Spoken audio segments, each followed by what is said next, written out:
Welcome everybody. So in this video, I'll be making a tier list on these art concepts from S to D tier. So basically for S, for concepts that I highly recommend and suggest that beginners should do when they want to start their art journey. Whereas D, you don't have to think about it and you can just skip it for now. And you'll probably meet this in the future. So let's start. First one is anatomy. And I'd say this is pretty, you must learn it ASAP because, it's inevitable.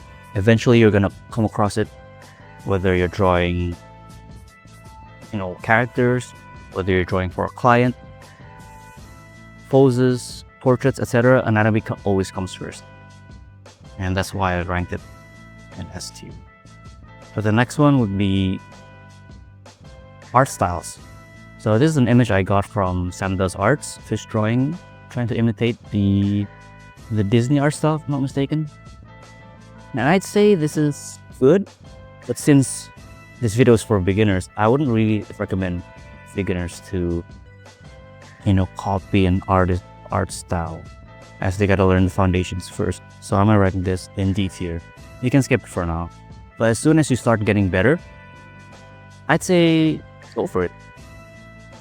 Once you're comfortable with the anatomy, the facial structures, values, and once you know how to render, then you can start, doing master studies or working on the art styles of artists you really like, and eventually, have your own art style. As for the third one would be the Asaro head, but this part will be combined together with values. As the Asaro head, I'd say you should learn that right after you learn anatomy, and it's a must learn ASAP, because without the foundations of breaking down the human face and head into basic planes, you won't be able to render it properly, and your values might be messed up. Without the Asaro head, you won't be able to draw portraits pretty well. But aside from that, this could either be very important or must learn ASAP, but I would rather put it in must learn ASAP, right after anatomy. Especially if you want to focus on portrait. Now for the fourth concept is color theory. As for color theory, I feel like it's a little bit controversial because you don't have to know 100% of color theory, like color combination and all that. For me, what really matters is on how light interacts on an object, whether the lighting is cool or warm, as you can see in this image right here. But for me, I'd say this is on the... let's just leave it for A tier for now, because once you get into rendering, this is definitely going to be very important. But if you're doing comics or stuff that's not related to splash art or illustration, I'd say it's not as important as anatomy and values. Next would be composition or thumbnailing, because thumbnailing is part of composition, right? But I'd say this is very important as well. I would say you should learn this before jumping into rendering. So I don't know. I think I prefer putting this at must learn ASAP, especially if you're gonna specialize on landscapes. But otherwise, it doesn't really matter if you're just focusing on portraits. So yeah. Next would be details, facial features. So I'd say this is good, but it's not urgent. As what matters more is it doesn't matter how detailed your eyes, nose, and lips are, as long as the anatomy and facial structure is pretty well. I'd say you can bypass this. It's good to have later on, but it's not really that urgent.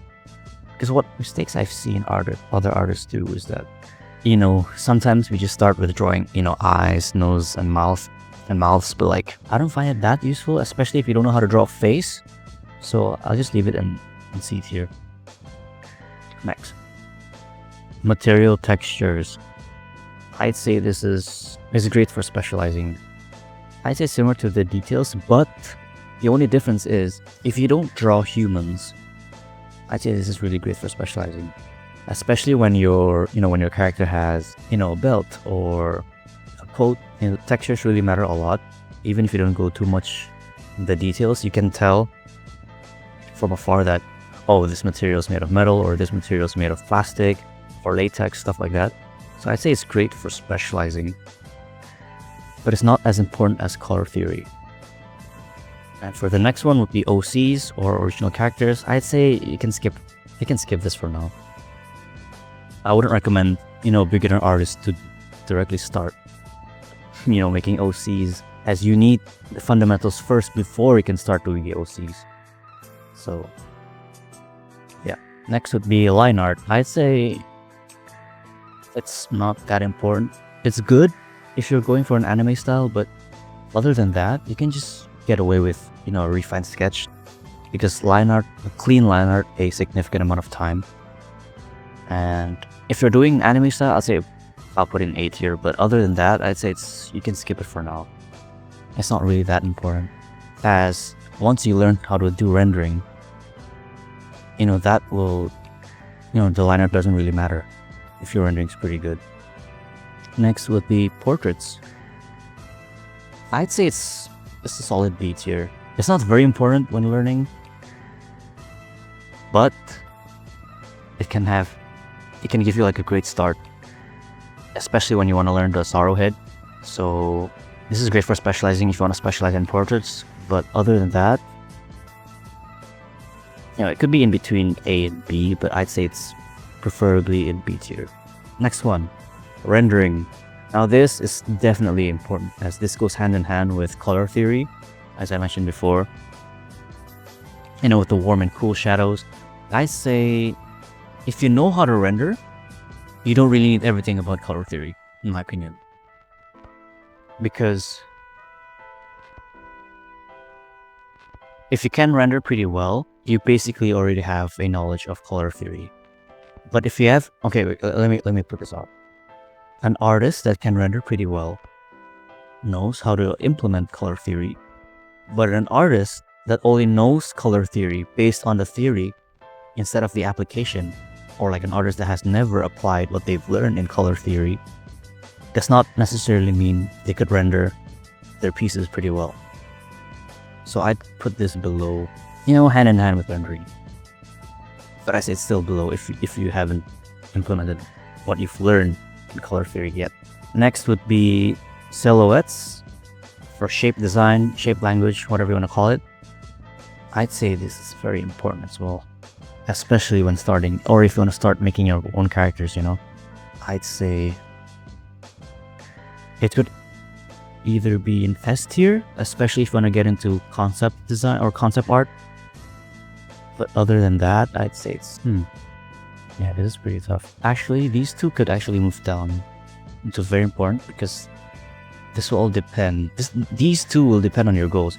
If you want to go for landscape art, or you just want to make picturesque sceneries, I'd say this is S tier.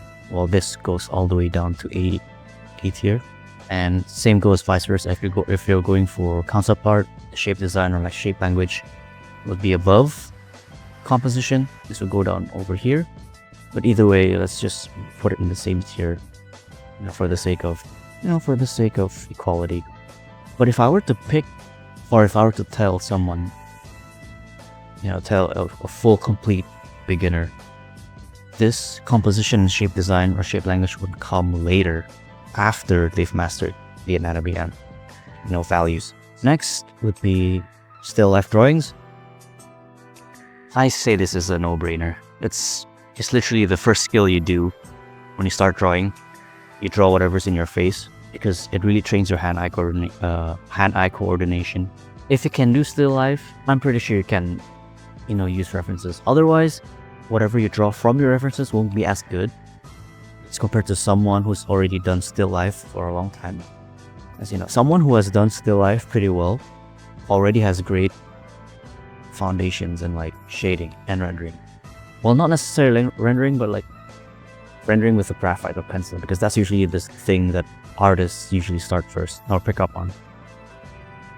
The last one, perspectives. I'd say this is S tier as well. You must learn it ASAP.